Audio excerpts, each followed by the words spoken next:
Ahojte priatelia, vítajte na mojom kanáli. V dnešnej časti sa budem venovať výmene tesnenia hlavy valcov na motore Briggs & Stratton 850 série. Toto video bude súčasťou tutoriálu, ktorý som venoval mulčovaču motoríkov Bravo 550 MHR. Konkrétne tento model je z roku 2011. Ak vám môžem poradiť, ak vás to zaujíma, ako sa rozoberá vlastne výfuk, karburátor a všetky ostatné súčiastky, tak do popisu videa vám pridám video profesionálneho poľského mechanika, názov kanálu Kobamix, ktorý rozoberá prakticky identický motor Briggs & Stratton 875 série. Sú to prakticky identické motory, čiže môžete sa týmto videotutoriálom riadiť. Chcem vám ukázať niektoré veci, na ktoré som prišiel sám, a dať vám niekoľko tipov a rád, ktoré vám môžu pomôcť, a poviem vám takisto, čo k tomu budete potrebovať. Tento mulčovač sme kúpili pred 2 rokmi. Kúpili sme ho za relatívne rozumnú cenu, avšak s dnešnými skúsenosťami a vedomosťami, ktoré mám, určite by som bol zjednal lepšiu cenu, pretože mal množstvo nedostatkov, o ktorých som netušil. Video, ktoré vám môžem odporúčiť, ak idete kupovať používaný mulčovač, je súčasťou tohto videotutoriálu a nazýva sa 12 tipov ku kúpe mulčovača, ktoré vám výrazne môžu pomôcť znížiť cenu pri vyjednávaní alebo sa rozhodnúť, že mulčovač nekúpite, pokiaľ vykazuje niektoré známky, ktoré som vo videu spomenul. Osobne som predpokladal, že tento mulčovač mohol mať odpracovaných nejakých 300, maximálne 350 motohodín, ale podľa problému, ktorý vyvstal, to vyzerá, že tých motohodín bolo ešte ďaleko viac. Už od začiatku nemal dostatočnú kompresiu, ale fungoval tie 2 roky výborne s vynikajúcou spotrebou 0,9 litra benzínu na hodinu a 40 minút, respektíve hodinu a 45 minút. Fungoval veľmi potichu, nemal dostatočnú silu, bolo vidno, že ten motor už má niečo odpracované, a nakoniec sa ukázalo, že problémom, prečo nemal kompresiu, bol práve problém s tesnením hlavy valcov, ktoré už bolo vtedy svojím spôsobom načaté, a pred pár dňami došlo k jeho úplnému poškodeniu až do tej miery, že vlastne cez výfuk motor vyhadzoval alebo vystrekoval benzín, a takisto aj cez tú časť tesnenia, ktoré bolo poškodené, a motor sa už potom nedal vôbec naštartovať. Takže teraz vám ukážem niektoré veci, ktoré budete potrebovať, ak sa rozhodnete pre podobnú opravu. Pri bližšom zábere môžete vidieť, že som už kúpil nové tesnenie hlavy valcov. Je to originálny diel vyrobený v USA a číslo dielu je 796 475 gasket cylinder head. A ukážem vám, kde bol problém so starým. Tento problém je u týchto motorov jednovalcových Briggs & Stratton veľmi známy, Intec verzie. Vidíte, že tu v tomto mieste je to tesnenie poškodené. Zvyčajne vo videách, ktoré som sledoval predtým, došlo k poškodeniu niekde v tom mieste, tentokrát na opačnej strane. Ak chcete rozoberať motory Briggs & Stratton, je veľmi dobré mať kúpené kľúče, ktoré sú aj v palcoch. Ja som si kúpil napríklad takúto sadu, konkrétne v supermarkete Kaufland, a sú tam aj naše kľúče a aj palcové kľúče a vychádza veľmi výhodne. Je to 53 dielna sada a bez akcie stála myslím 16 eur, a ja som ju kúpil v akcii za 10 eur, čiže to je úplná symbolická cena, je tam aj račňa, aj všetko ostatné. Pri pohľade na hlavu valcov môžete vidieť, že už je vyčistená. V tomto mieste, v tejto časti, bola takmer 1,5 mm vrstva usadením karbónu. Vidíte, že som hlavu demontoval celú. Toto je výfukový ventil. Tu je výfuk. A tu môžete vidieť zdvihátka. Zvyčajne je železné oceľové zdvihátko len výfukové. V tomto prípade sú oceľové obidve, čiže je to pozitívne a je to dobrá správa. Motor nemá liatinovú vložku valcov, ale len hliníkovú, čiže to nie je IC verzia Ironcast. A samozrejme nie je úplne v perfektnom stave, keďže je to viac ako 15-ročný stroj, ale je ešte použiteľná a aj stierace krúžky ešte relatívne dobre stierajú. Ale sú tam už mierne, síce úplne mierne, ale škrabance a stalo sa to preto, lebo tento piest, ktorý sa teraz pohybuje, keď otáčam s otrvačníkom, tak tu v tomto mieste bola takmer 2 mm vrstva usadenín karbónu. A trvalo mi vyčistiť celú túto plochu a aj túto plochu mi trvalo takmer 3 hodiny.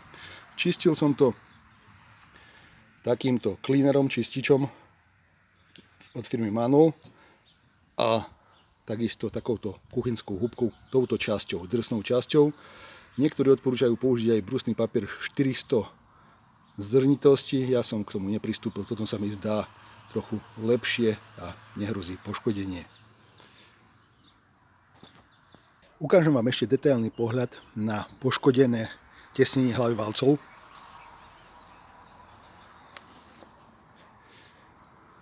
Cez toto miesto vlastne motor strácal kompresiu, pretože na niekoľkých miestach tu došlo k poškodeniu. A fungoval, kým fungoval, ale keď sa to poškodenie zhoršilo, prestal fungovať úplne. Pridám niekoľko tipov, o ktorých by ste mali vedieť a niekoľko rád, o ktorých možno nevedia ani profesionálni mechanici. Pri uvoľňovaní 4 skrutiek, ktoré držia hlavu valcov, sú také asi dlhé, ich treba uvoľňovať postupne do kríža a najprv každú jednu skrutku uvoľniť zhruba o 1/4 otáčky, aby nedošlo k deformácii samotnej hlavy valcov. Ja rozhodne neodporúčam uvoľňovať to rázovým uťahovákom, ako to robia niektorí profesionálni mechanici, ale normálnym kľúčom, hračňou a postupne každú jednu skrutku uvoľňovať, ako som povedal, do kríža. Utiahnuté sú, pokiaľ ich budete uťahovať naspäť po výmene tesnenia, na 210 inch-pounds, to znamená 24 Nm, čiže budete potrebovať aj momentový kľúč. A samozrejme, keď to tesnenie pod hlavou valcov vymeníte, tak budete potrebovať aj nastaviť vôľu ventilov. Čiže budete musieť dať dole kryt, tento na 4 skrutky a nastaviť vôľu ventilov. Pokiaľ chcete vedieť, ako sa to robí, tak vlastne ten návod je svojím spôsobom univerzálny pre všetky motory štvortaktné. Ja som detailný tutoriál nahral, keď som nastavoval vôľu ventilov na elektrocentrále Briggs & Stratton 7500 EA.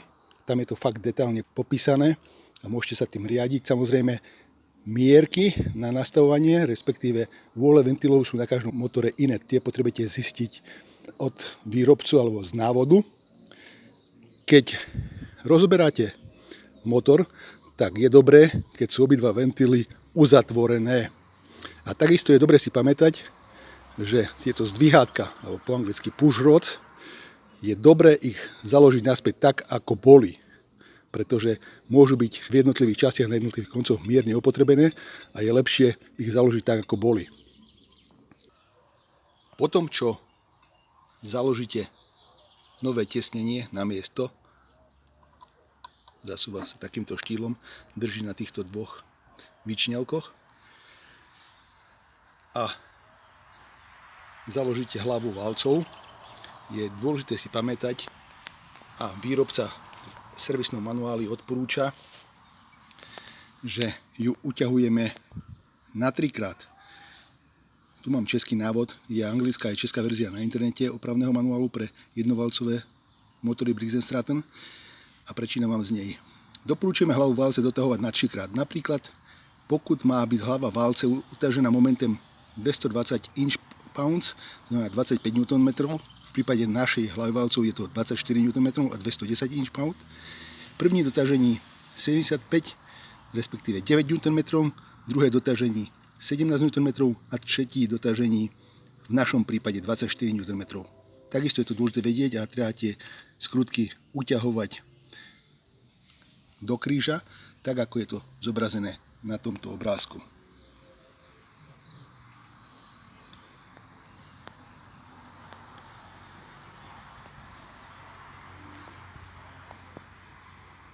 V poslednej časti dnešného videa vám ešte ukážem, ako som utiahol skrutky, 4 skrutky, ktorými je upevnená hlava valcov.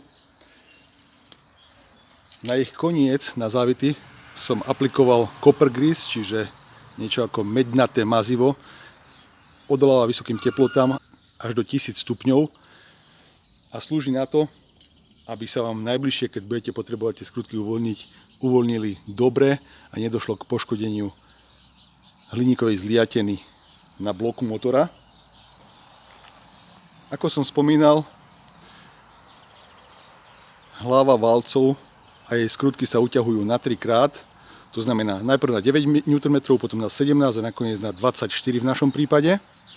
A uťahujú sa v postupnosti 1, 2, 3, 4. To znamená prvá skrutka, druhá skrutka, tretia, štvrtá. Až do momentu kliknutia. Ja mám takýto momentový kľúč, nastavil som ho na 24 Nm a idem v poradí, ako je to spomínané v návode.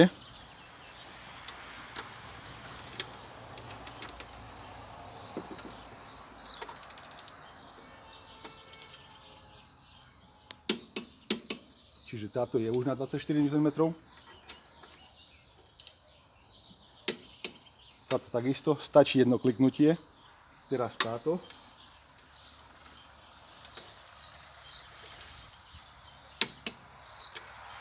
A nakoniec táto, štvrtá.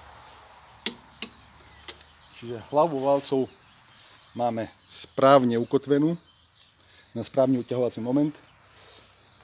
Sami môžete vidieť, že som nakoniec musel dať dole veko ventilov, pretože v momente, keď som sa snažil nainštalovať celú túto časť, pokúšal som sa o to, počul som, že je to možné, ale bol problém. Sice som zdvihátka dostal do vačiek vzadu, ale tu nám vyskočili z váhadiel.